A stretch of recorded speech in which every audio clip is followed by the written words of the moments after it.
Nearly ready?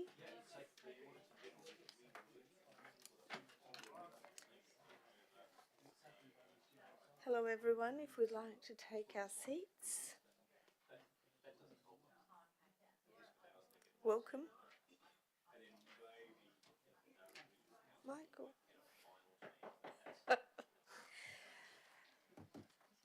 Could you all please rise for the Right Honourable the Lord Mayor of Perth, Mr Basil Zemplis. Thank you. Sorry to those conversations. Good evening, everybody, and welcome to the City of Perth August 2022 agenda briefing session. I'm going to formally declare this session open at exactly 5 p.m. Can I take this opportunity to respectfully acknowledge the traditional owners of the land upon which we meet, the Whadjuk Noongar people of Western Australia, and pay my respects to elders past, present and emerging. It is a privilege to be standing on Whadjuk Noongar country. CEO, while we're all standing, can I ask you to recite the prayer, please? Almighty God, under whose providence we hold responsibility for this city, grant us wisdom to understand its present needs, foresight to anticipate its future growth, and grace to serve our fellow citizens with integrity and selfless devotion, and to thee be all blessing and glory forever. Amen. Thank you very much, CEO. Please be seated, everybody.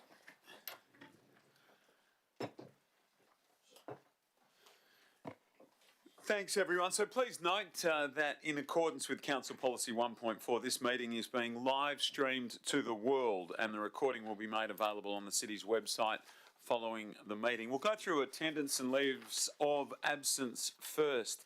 Item 3, attendance. In attendance today are Deputy Lord Mayor Bain, Councillor Sandy Angie, Councillor Clyde Bevan, Councillor Brent Fleeton, Councillor Liam Gobbett, Councillor Rebecca Gordon, Councillor Victor Coe, not here at present, but I did have a message a short time ago that he was on his way. And in addition, I welcome the Chief Executive Officer, other officers and any members of the public or media in attendance. A good number of the public in attendance tonight and wonderful to see you all here and thank you for being here. Councillor Catherine Leeser is on an approved leave of absence. I'll remind councillors to please submit any applications for leave of absence prior to next week's ordinary council meeting. So we'll now move to item 4, which is announcements. As you know, we save those for the ordinary council meeting unless there is something extraordinary that cannot wait. Tonight is not one of those nights. Item 5 is disclosures of interest. Now, CEO, have any disclosures of interest been received? Yes, Lord Mayor. Okay, thank you. Councillor Gobbett has disclosed an impartiality interest in item 12.1b as he attended the Christmas Spectacular event in 2020 as a representative of the city. An impartiality interest in item 12.1d as he represented the city and gave a speech on behalf of the city at the WAMFest launch event, a direct financial interest in item 12.1f as he is a member of the Blue Room Theatre, an impartiality interest in item 12.1k as the CEO and executive producer Ryan Taff is a personal friend of his, and an impartiality interest in item 12.2a as he attended an event hosted by Artrage and employees of Artrage are known to him personally. Thanks, CEO. Are there any disclosures of interest from the floor? Any councillors? Councillor Angie. Thank you, Lord Mayor. I've got disclosures of interest in, just bringing them up on screen, in relation to 12.1 sponsorships. Their impartiality interests in relation to Awesome Arts, Pika, Leicester Prize, West Australian Opera, Barking Gecko, Co3 and WA Ballet. In relation to Awesome Arts, I attended the opening celebrations last year where I spoke on behalf of the city. I also purchased tickets and attended several events with my family. I've been invited to several Pika events in the past year and attended their program launch last year. In the past, I've represented the city at the Leicester Prize. I was invited to and then subsequently purchased tickets to WA Opera performances in the past year. I've personally donated to Barking Gecko this year, and I've donated to Co3 Dance Company and WA Ballet in previous years. In relation to item 12.2, sponsorships, the Artrage Fringe World Festival. I was invited to and attended the Fringe Festival opening celebration in 2021, and I've been invited to several other events that I've not attended. I've also purchased tickets and attended several festival events with family and friends in recent years. And finally, in relation to Tamala Park, my understanding is that the Satellite Group is involved in this development. My husband is a director of one of the Satellite Group companies or investment companies. Thank you. That last one was a financial interest. Thank you, Councillor Angie. Are there any other deputations from the floor? Deputy Lord Mayor Bain. Thank you, Lord Mayor. If I could also declare, in the interest of transparency, item 12.1, arts and culture sponsorship, that in the past year I have met with the chair of the Barking Gecko Theatre Company, but I met with her not in her capacity as the chair of the organisation. That was just a conversation inside. I have a friendship with the chair of WA Music. I have a friendship with the chair and board member of Leicester Prize. I am a donor to the West Australian Academy of Performing Arts in previous years. I'm a former board member of Co3, which was a few years ago. So these are all impartiality interests. Item 12.2, more impartiality interests. I recently met with the creative director of Outrage and Fringe, Sharon Burgess, and the chair, Carl Javins, where we discussed the Fringe Festival, but not in relation to the city of Perth. And director on the board of Fringe, Ron Clark, is my husband's nephew. But I'm told that that is not required to be disclosed as anything but an impartiality. Thank you. Thanks, Deputy Lord Mayor. Are there any further disclosures from any councillors? Just for the record, we'll note that Councillor Coe is with us. Councillor Fleeton has left the room. Okay, I was going to ask Councillor Gordon, did he perhaps? He'll be back. That'll do us. Thank you. So with nothing further, let's move then to, with no further disclosures of interest from the floor, let's go to item 6, public participation. Item 6 and 6.1, public questions. Public question time will be held at the ordinary council meeting next week. So 6.2 is deputations. And CEO, do we have any deputations tonight? Yes, Lord Mayor, we have received 3 deputations in relation to item 12.1 and 1 deputation in relation to item 12.2. Yes. I see a hand raised at the back of the room. So maybe you can outline why the hand is up, Mr. Harley. Thank you, Lord Mayor. Yes, I'm here to speak in relation to the tender for the leasing of the City Place. I'm sorry, that we need to be advised in advance of deputations, and you haven't done that, I don't believe. Sorry, you need written advice. I've made deputations before. This is 2022, and this is how we're doing it now. Can I make that now, Lord Mayor? We need to be advised in advance. Let me just check with governance.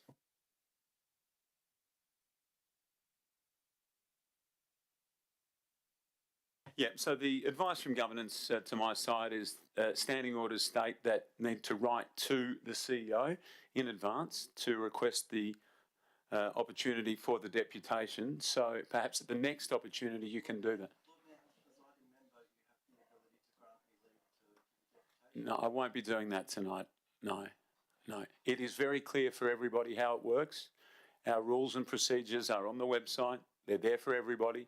Everybody else who has wanted to give a deputation has been aware of our procedures and protocols. And we have to be consistent in this chamber. Lord Mayor, I apologise. I'm joined by 4 City of Perth staff members and a number of parents who've made this This is not a public discussion now, Mr. Harley. You've heard my advice. I've been very clear. Consistency is what is important in this chamber. There are lots of other opportunities, and we welcome any opportunity for any member of the public to come to one of our coffee with councils, or obviously to follow the correct procedures and protocols to address the chamber. So unfortunately, has to be the end of the discussion. So we're going to move now to item 6.2, deputations and CEO. Yes, Lord Mayor. As stated, we have received 3 deputations in relation to item 12.1 and 1 deputation in relation to item 12.2. Okay. Thank you, CEO. So please be reminded that there is a 5-minute limit for deputations. I'm now going to invite Ms. Sonia Shepherd and Ms. Amy Duplex from Premier Events Perth, who are speaking for the officer's recommendation in item 12.1, to please come forward. And Councillor Gobbett is leaving the room. He's left the room, so thank you, Councillor Gobbett. Can I just remind you, so it's 5 minutes in total, thank you. Okay, thank you very much. If you could state your name and address, thanks. Yes, so my name's Sonia Shepherd, and I'm a resident in Inglewood. I am a partner with Amy in a newly formed events company. And we would like actually just to take this opportunity to talk a little bit about us. We are very excited at the prospect that we may have some funding for an event we are going to put on. The event, the proposal of the event is Christmas on the Terrace. It will be taking place at the concert hall. Our event company is one that is based on young people, little people, and also heavily related within the dance genre. So the idea for our Christmas on the Terrace is we would run 2 events sort of cohesively at the same time over 4 days. We will be performing the very beautiful Nutcracker. However, this ballet has been now designed to be presented in under 50 minutes, with very much the idea to be able to present it to a much greater range of audience. We were very successful last year in presenting Nutcracker at His Majesty's Theatre with four full shows, and we just saw the range of people at this performance, so we were sort of excited about the fact that we could make this performance much smaller to keep the little ones a little more interested. And at the same time, we would run Clara's winter markets on the terrace. This would be these markets would be sort of, I don't know, they're inspired by the German markets. Nutcracker was set in Germany. So the idea is that we would have things, gifts obviously for Christmas, things for purchase, but also the main push of that those markets would be, again, interactive workshops. We'll be running workshops for the young people that have either come to watch the performance, or if they choose not to, they will be able to partake in free activities in this free event on the terrace. We just wanted to have an opportunity to say that we're looking forward to perhaps partnership. So, fabulous. Thank you. Thank you. Just stay there if you will, on the off chance that there's anything further required or any clarity on anything. Thank you very much. We greatly appreciate it. Sonia and Amy, thank you for coming tonight. Thank you very much. Thank you very much. I'm going to now invite Rachel O'Brien and Chris Van Tunen from West Australian Opera, who are speaking for the officer's recommendation in item 12.1. So, Rachel, good evening. I wonder if you could just state your name and your address. Thank you. My name is Rachel O'Brien. My My personal address is Yeah, okay. thank you. My address is 78 Weapon S Road in Scarborough. Okay, thank you. And you've got 5 minutes. Thank you very much, and thank you, ladies and gentlemen, for the opportunity to speak. I'm speaking on behalf of the West Australian Opera, who has had a very long, wonderful 30-year relationship with, or perhaps longer than 30-year relationship with the city, running Opera in the Park previously, and last year a number of events within the city centre. This coming year, we want to present Carmen at the WACA grounds. It's likely to not ever occur again. It's a once-off event, and as far as we know, as the company, we're not planning another one. It's a massive production, and it will celebrate the wonderful Australian talent that we have. We're flying in people from interstate, and we're also celebrating the incredible artistic talent we have in this city, including Wazo, including a variety of our very own choirs and the like. Thank you very much for this opportunity. We're so excited once again at the possibility of partnering with the city on this event. It's, you know, the WACA is, of course, a historic, iconic landmark in our state, the ground of many epic sporting conflicts, meets Carmen by George Bizet, which is what would you say, is perhaps one of the best, arguably, one of the best pieces to come out of European theatre, and that meets the very Aussie WACA grounds. We think it'll be fantastic.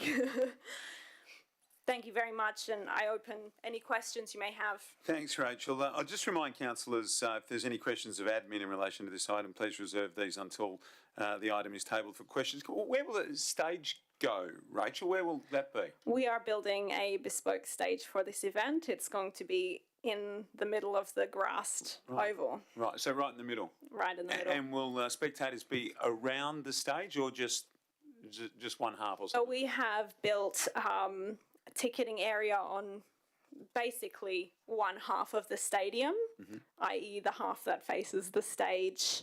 And that's going to be mixed anywhere from $15 tickets for concession students all the way up to premium level. And I say premium with these inverted marks because they're actually quite cheap. They're $79, and for $1.3 million production, our team has worked quite hard at bringing that price point to $79.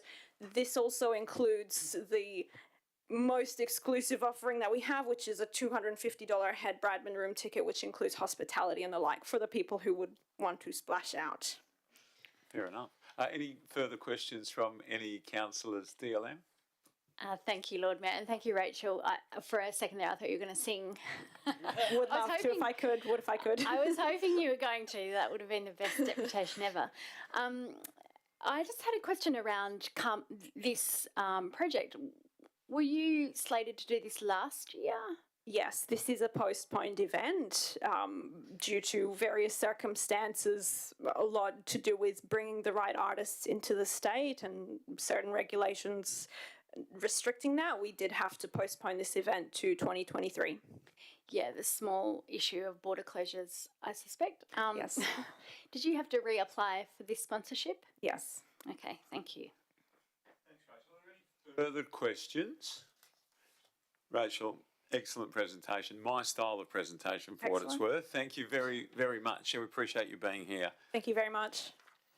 We're going to invite now Mrs. Ali Craze, what a great name, from St Jerome's Laneway Festival, who's speaking for the officer's recommendation in item 12.1. Ali, good afternoon, good evening, and thank you for being here. 5 minutes for you. Good evening, Lord Mayor and councillors. A name and address if you don't mind, thank you. My name's Ali Craze and I am from Grand Promenade, Bayswater. I'm here speaking on behalf of St Jerome's Laneway Festival as the executive producer of the festival, and here to just give you an overview and open up any questions. So Laneway Festival is one of Australia's longest running festivals. in the music sphere. We're a boutique indie music festival that started in a Melbourne laneway, and we've been going for 16 years. We're an established touring event. We span 2 countries, 6 cities, and are anticipating audiences of around 100,000 in 2023. We were first held in the city of Perth in 2009 at this cultural centre and have been held annually in WA since, although we moved to the city of Fremantle in 2014. Unfortunately, due to various COVID-19 restrictions, our last tour was held in February 2020. After what's been an incredibly challenging time for the touring music festival industry, I'm very excited to be standing here to be talking about resurrecting Laneway and the idea that we are actually bringing it back to the city of Perth for our resurrection. Since submitting our application in May, we've secured Wellington Square as the event venue. We're engaging with our key stakeholders and we'll be announcing our move to the city of Perth and our artistic program in mid-September. Our marketing strategy encompasses Trans-Tasman, outdoor, print and digital activity, and we've got a national partnership with Youth Network Triple J. We aim to specifically highlight the move to City of Perth in our national and local press releases. We know that Laneway will complement the City of Perth's event portfolio. The event showcases a very high quality of music, community and culture, and in 2023 we'll be presenting over 30 high calibre international and domestic musical artists. Our program typically showcases a specific genre of music and it is extremely unique. We are known as tastemakers. Some of our previous performers you might have heard of, artists like AB Original, Florence and the Machine, Mumford and Sons, Amy Shark, Billie Eilish and Tame Impala are a few. Our lineups consistently feature Indigenous, LGBTQI+ and female artists like Courtney Barnett, Baker Boy, Tasman Keith, Lord and Tash Sultana. We also offer opportunity for local emerging artists and we have a history of supporting West Australian talent. The strength of our brand consistently attracts a loyal audience. Our fans are aged 16 to 28. They're sophisticated tastemakers, progressive, socially conscious, and they prefer experiences over things. We anticipate around 600 accommodation nights being taken up by regional and interstate attendees, on top of those required by our touring crew, artists and our team. Following our announcement of our move to City of Perth, we'll be engaging with local businesses to maximise opportunities on site and visitation for retail and hospitality vendors in the city. We pride ourselves on inclusivity, diversity and a genuine commitment to environmental sustainability. We truly understand how powerful music can be in connecting people and as a vehicle to bridge linguistic and cultural divides. We're really excited to be resurrecting Laneway and we're excited to be doing this in Perth, the event's heart of WA, and we hope that you can see the value in Laneway as part of your events portfolio and see fit to support and partner with us. So thank you for your time. Thank you very much. Ellie, well done. Are there any questions from, sounds like an amazing lineup of past superstars. I look forward to hearing who might be on this bill. Are there any questions from anyone? Yeah, DLM. What made you choose to come to the City of Perth instead of the City of Fremantle? We were looking at resurrecting, future-proofing. We do want to perhaps turn into a multi-day event and expand our capacity. City of Fremantle, we were kind of stuck at the Esplanade Reserve, which we've now outgrown, unfortunately. And we see more opportunity in City of Perth. I personally feel a huge love for the renovation of Wellington Square. I held an event there a very long time ago, Future Music Festival 2009, and I'm really excited to bring an event back to that area and that revitalisation and increase the vibrancy in that space. Beauty, Ellie. Fabulous. And in your application to the city, have you discussed your expansion plans already? We have, with city approvals, talked about the idea that in the future we would like to go to a 2-day event. And I think that would be seen favourably in terms of supporting visitation and staycations and other ideas such as that. Thanks. Thank you. Councillor Fleeton. Thanks for your deputation. I'm just interested, your event is scheduled to take place on a Sunday. Is that correct? That's right. Yeah. So the aspect around engaging local businesses and spurring activity that way, what are you hoping to achieve there? We're hoping that businesses in the vicinity of East Perth, but also the city itself, may offer our patrons discounts or promotional activities so that they can visit them before and after and on their way to and from the event. Thank you. And just a quick follow-up. You've got in our agenda, I'm not too sure if you've seen this, I'm sure you have, on what page is it, 34 of our agenda. It's saying that you're aiming to become a carbon neutral event over the next 5 years. Have you got any commentary around how you would achieve that? So we're working on our National Sustainability Action Plan at the moment, and it encompasses 10 key areas that we're looking at. Reducing our carbon emissions and investing in carbon offset programs, in particular a program called FEAT, which is investing in solar energy and is a music artist-led driven carbon emission reduction scheme. We will also be focusing on our power use, water use, and highly focused on waste management. We've achieved huge goals in our waste management over the past 2 years of our existence, diverting over 55% of our waste from landfill and actually turning all of our organics into real compost, which was returned to community gardens in Fremantle. We'll also be working on community education. Let me just refer to my note. Food vendor management, procurement, local impacts. Thank you. Just follow up. So the recommendation that we've got here is you have asked for 60, which is 25 cash and then 35 in kind. The recommendation that we've been given by the officers is 35 cash. So I'd imagine that just wipes our fees and charges. Can you still do what you're proposing with no cash from us? So I think it's proposed that the contribution is 35 cash, which essentially would be the same as the higher fees, which is sitting at around 40,000 plus parking, all the other things. We can. What we're doing though is we're taking a huge risk. And I think that's the hard thing to communicate right now, is that it'll be 3 years since we've come back to the market. We're facing the uncertainty that all commercial organisations face, labour shortages, with inflation at 7%. The prices I'm getting from my suppliers are around 20% increases on what we've ever done. We also have the uncertainty of just generally what will happen in relation to restrictions. Public liability insurance for events has increased approximately threefold. So the financial risk that we're taking is large. We will still go ahead and we'll still take that risk, and then we hope we can continue to take that risk. I didn't want my questions to be threatening. I'm just asking, because I want it to happen, and I'm just making sure that you know what's being recommended. Yeah, thank you. Great.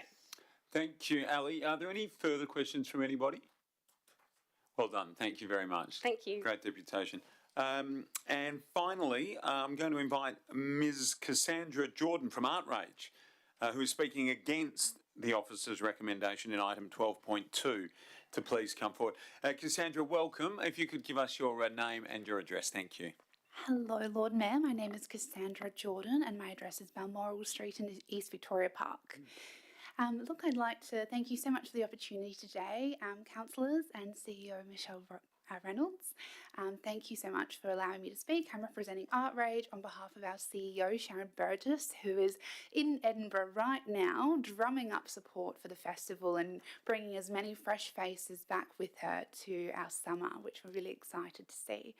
Look, the city's ongoing support has been a game changer for Fringe World and what we've been able to achieve in the last 12 years. We strive ultimately to make Perth a greater place to live and play. In 2023, Fringe World is set to see over 650,000 attendances to the festival, host over 600 events, include over 3,000 artists, with 55 city businesses participating as venues and many more participating in our Fringy Offers program, as well as many, many more businesses positively impacted through our estimated 25 million in economic impact delivered through the festival and its ancillary activities and visitation, including regional and interstate bed nights. Now, I want to share with you some of the key initiatives that we aim to deliver in 2023 and why the importance of the city's increased support as per our application is integral to presenting this year's festival. An increase in funding will support our second city-based festival hub where we're returning to the City of Perth's Cultural Centre after the closure of Girls' School.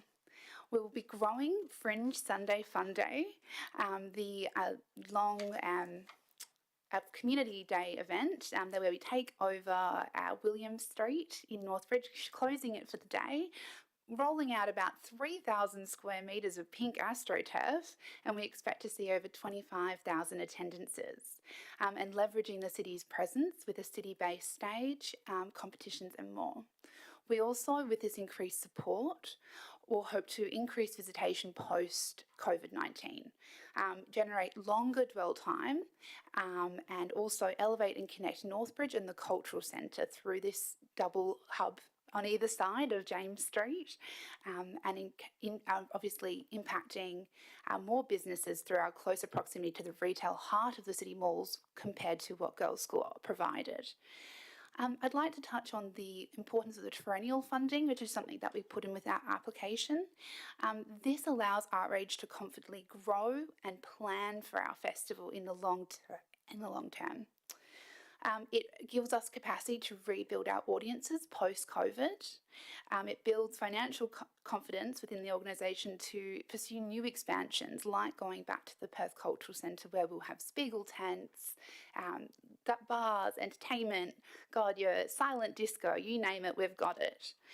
And increase investments to the to the festival's access and inclusion activities.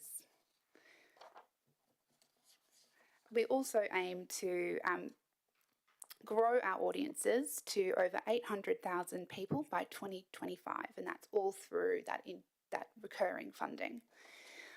I'd like to note within the recommendations from the panel our open access model. So this long-term support from the city also goes towards increasing our artist support programs. If you're familiar with Fringe World being open access, on any given night you could go to a cabaret show at the Pleasure Garden, or you could then go to stand-up comedy at Connections and anything in between. Outrage doesn't program the festival like other festivals like Perth Fest or Awesome Arts. We're a platform that enables seasoned performers to those that are more emerging to be able to register and participate. Even yourself, Lord Mayor, you could register a show. Giving me ideas. Look, the incorporation of First Nations performances and events is so important to Outrage.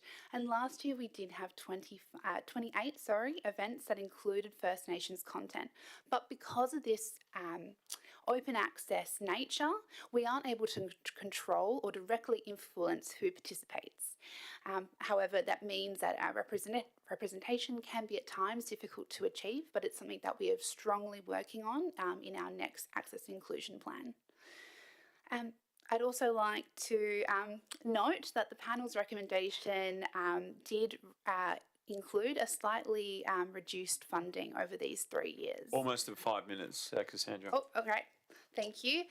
This is critical for us to be able to deliver a city-based secondary hub. So in 2023, we're looking to see that the Perth Cultural Centre will be renovated, as you all know, and it will be not being able to be fit for a fringe venue. So for us, that means looking at new venues within the city bounds. That could be Langley Park, it could be Elizabeth Quay, but for us, the infrastructure is not there, and so we will need to bring that in, meaning extremely higher costs for the festival to be able to look at those opportunities. You think toilets, new Spiegel tents and all sorts, and fencing and everything. So look, I do ask the council to consider our full request. And in wrap... If you quickly, if you could, Cassandra, look, beyond the time. Okay, no worries. Look, with all of this, we do really need the City of Perth's support to achieve our high ambitions for Fringe World and growing our position as one of the largest festivals in the state, in the country, and also in the world of fringes. Thank you for your time. Thank you, and well done. I'll invite fellow councillors if there's anything they might like to ask. Councillor Fleeton first up. Thank you for your deputation. I've got a mate who's in Edinburgh right now, and he went to one of the shows and said, you should be here, but I'm right here, which is even better. Your ability to manage or say yes or no to particular acts, how would you handle someone who would be considered controversial who wanted to open a show? And we've got our money in the pot, that we might view it differently to how you would view it. How do you handle that situation? Look, it is a tricky situation to be in. We have our sponsorship policy, which means that we do not dictate to performers of what they're allowed to include. However, within our hubs, so the Pleasure Garden and the Perth Cultural Centre, we are able to have a little bit more control there in terms of what we program. So obviously we are very aware of the shows that are going to be within those hubs. If, say, something was completely defamatory to one of our key sponsors, like the City of Perth, we do have some recourse to work closely with that presenter on what we can then do and what their promotional material that references us and yourselves would include. Thanks, Councillor Fleet. Now, Councillor Angie. Thanks, Lord Mayor. I just had a question in relation to the economic impact. In your deputation, you mentioned the 25 million economic impact. However, in the officer's report, it says 19.1, and then in an even better number, in your financial breakdown, in your annual report attached, it says $95.8 million worth of economic impact. Can you explain how those economic impact numbers work? No worries. So look, we work closely with Culture Counts, which is obviously a state-run facility that looks very closely at our modelling and also all of our ticket sales, audience surveys and all of that. So 19.1 million was the economic value that was achieved through the direct festival expenditure in 2022, and 25 million is our direct economic impact that we would hope with the city's support to be able to achieve in 2023 festival. That the other number that you referenced is our indirect economic impact. Thanks, Cassandra. Is there any further questions from any councillors? Deputy Lord Mayor. Thank you, Lord Mayor. Thank you for the deputation. I can see that you've asked for 400,000 one year, 425 the next, and 450 in the third year. Is it an increasing number because you hope to expand the festival, or are you taking into account inflationary headwinds? Look, for us, it is about expanding the festival. So as you can see within the KPIs that are within our application, we hope to grow the festival to 800,000 attendances by 2025. So for us to be able to do that, we need the sites and the capacity and venues to be able to do so. So that additional funding is to help secure us a position within the city as a secondary hub, or when the Perth Cultural Centre is closed for renovations, to be able to do that. So that additional costings for us is it goes into that infrastructure directly. And look, that is something that I understand that within our application we did not provide a lot of information on those potential possible venues for years 2 and 3, because for us, we are working with the city's planning team to look at what's available. So we are more than happy to present those budgets if needed and on the annual basis to secure that additional funding. And so a follow-up, if that's okay, Lord Mayor. You do plan to host the event in Perth. There's no expansion beyond Perth. For us, our heart is Perth, and that is what we've always seen, and that's where for us ArtRage has always had that history within Perth. The festival, does have an open access model for venues as well. So across the state, we have in the last festival 112 different venues across the state. But for us, our hubs, our home, definitely still in the city of Perth. Okay, thanks. Thank you. Anything further from any councillors? Cassandra, well done. Thank you very much. Appreciate you being here tonight. Thank you. There are no further deputations, so we'll move to items 7, 8, 9 and 10, which will be dealt with at the ordinary council meeting next week. We're going to move on to the reports now, and as we move through the reports, I'm going to ask if any councillors have any questions in relation to the items to reserve those for next week. Sorry, where are we here? That's bad luck. Got cut off the end. I will ask if any. Oh, I got you right. Yes, I've said this a million times. I'll ask if any councillors have any questions in relation to these items. 11 is Planning and Economic Developments Alliance reports. Nil. 12 Community Development Alliance reports. Councillor Gobbett under 12.1 Arts and Culture Sponsorship 22. We'll just hold it, Councillor. 22-23 has a direct financial interest in relation to Blue Room Theatre and impartiality interest with 1B, 1D and 1K. So plenty of questions in relation to Blue Room Theatre. Does anybody have any questions in relation to that item? If not, we can ask Councillor Gobbett, or Councillor Gobbett can stay. Anyone? Good stuff. And are there any questions on this item generally? No? Thank you. We move to 12.2, Major Events and Festival Sponsorship, Fringe World 2023-2025.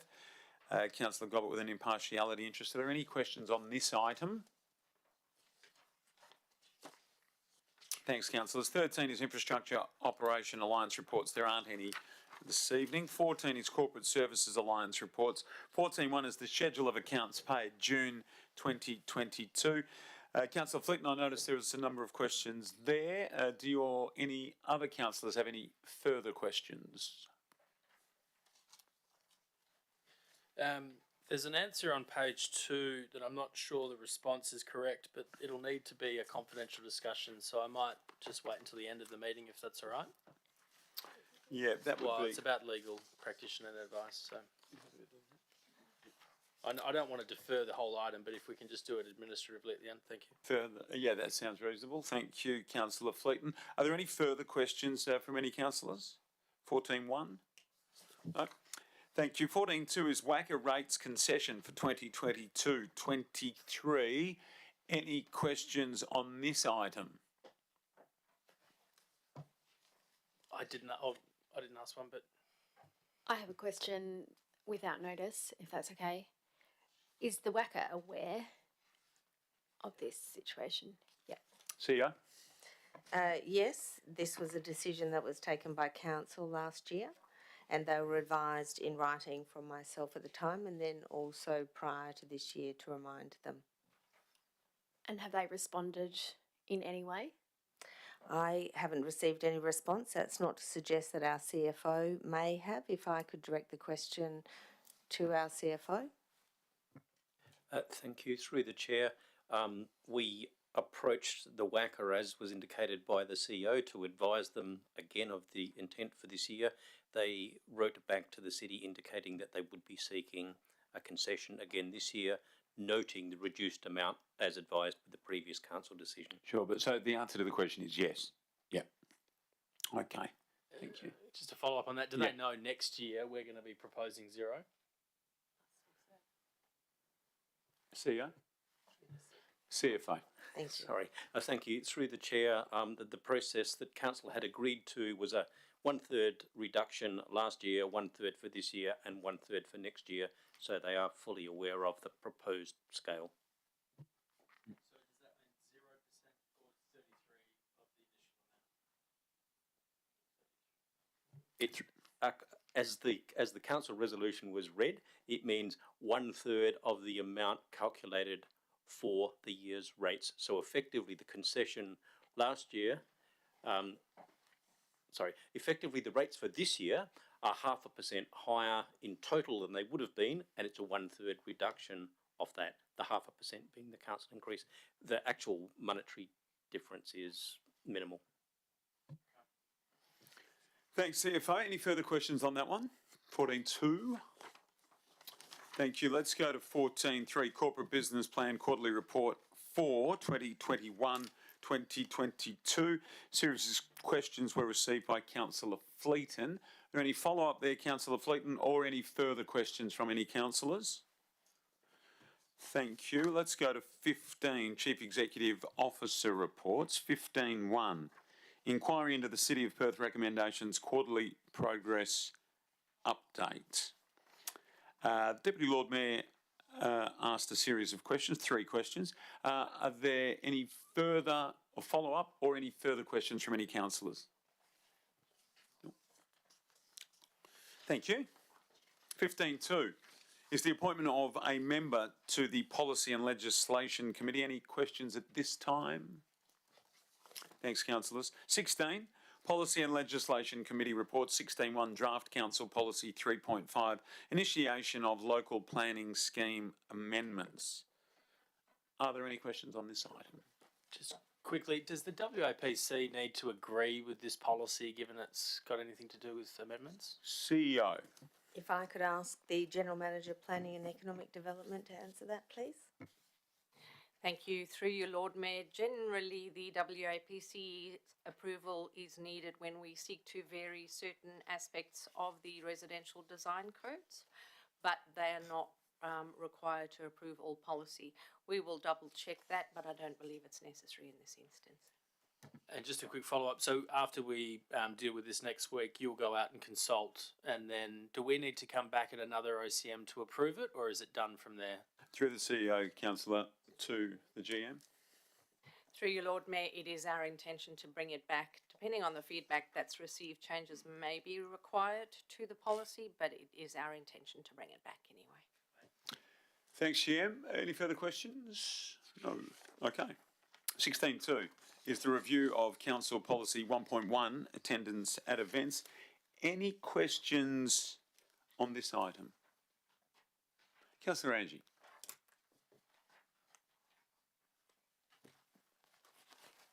Sorry, my apologies. I did ask a question previously. I was just looking through it. I'm not sure if it was answered.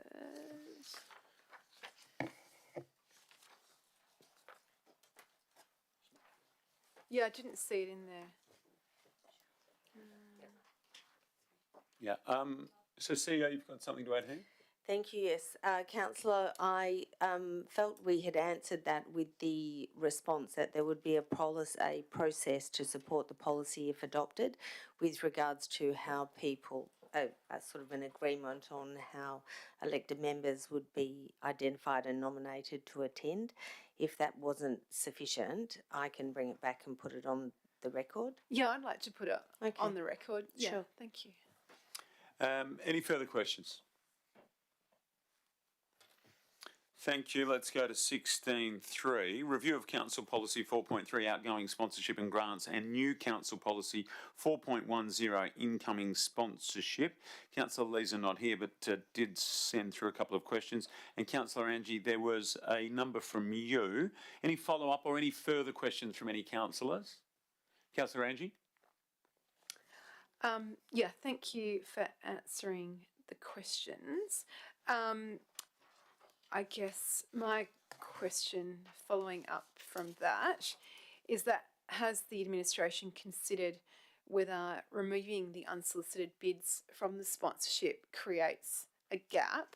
The feedback that I get informally is that there are, some types of sponsorship that were covered before where people are falling through the gaps. There seems to have been, in the restructure, which did have some positive outcomes, there seems to have been some opportunities that were lost. So has the administration considered whether we now need to revisit the formal categories if we're going to remove the unsolicited bid? So in particular, I think I attached to my questions the previous neighbourhood grants and match funding grants and the like. So while there's only a number of unsolicited bids noted, so yeah, that's the question. Have you analysed, done a gap analysis of any potential applicants who will now not have any category to apply to?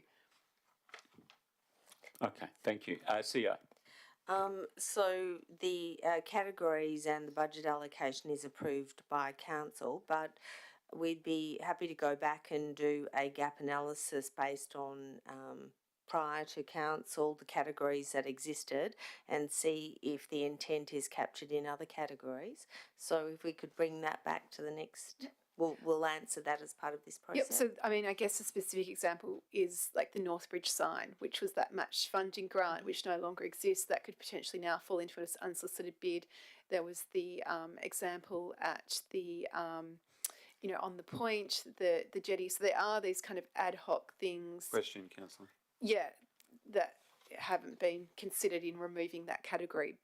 Is that because, as I noted in that question, that unsolicited bids was to cover discontinued programs. So, Has to be a question, can we Councillor. revisit those discontinued programs? We'll answer that for next week. Thank you. And last question. It may be the case that I have heard that there may be people currently looking at preparing unsolicited bid, so they may have done all that work to put it in, and yet that opportunity now will no longer be available. So a transition period, or has a transition period been considered? There we go. If I could ask the General Manager, Community Development, to answer that. Thank you through the Lord Mayor. No, we haven't considered a transition. Our programming and budget is clarified with council, and that's what we articulate to the community. So no, we haven't included transition. Thanks, GM. Thanks, Councillor Angie. Are there any further questions from any councillors? 16.3. So 16.4 then. That is the repeal of Local Law 2022. Councillor Coe, I note a question from yourself. Is there any follow-up, or are there any further questions from any councillors? Thanks, Councillor Coe. Good. Nobody else? Thank you. 16.5, Health Local Law 2000. Councillor Leeser had a question here. And any other questions from any councillors? No. Thank you. 16.6, update on review of parking, Local Law 2017. There was a question from Councillor Lee. Is there any further questions from any councillors? No. Okay, item 17, motions of which notice has been given will be dealt with at the ordinary council meeting next week. And item 18, matters for which the meeting may be closed. Item 18.1 and 18.2 and attachment 16.5A are designated confidential in accordance with sections 5.232C, 5.232E or 5.232D of the Local Government Act 1995. And if any councillors have any questions relating to these items, we're going to need to move behind closed doors and pause the live stream.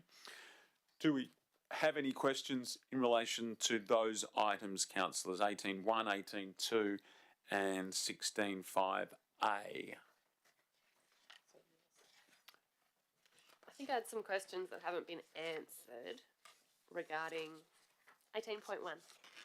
18.1. So, Oh, no, hang on. Yes, I'd just like to get some clarity. sure. So at this point, I'll ask the gallery if we could exit the room, and we're going to pause the live stream. Yes. If you say CEO, because I'm going to invite Michelle back in. Oh. She's just left. Right. Do you need her for this? Yeah, Someone because will go and get her. so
stream.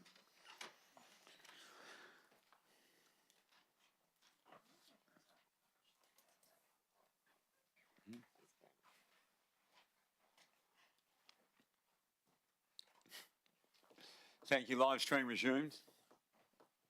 And I'll just wait for the GM to come back in to say that we're closing the meeting.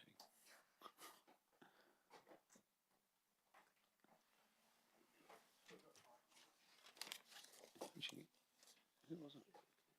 Okay, all right. So item 19 is urgent business, and this will be dealt with at the ordinary council meeting.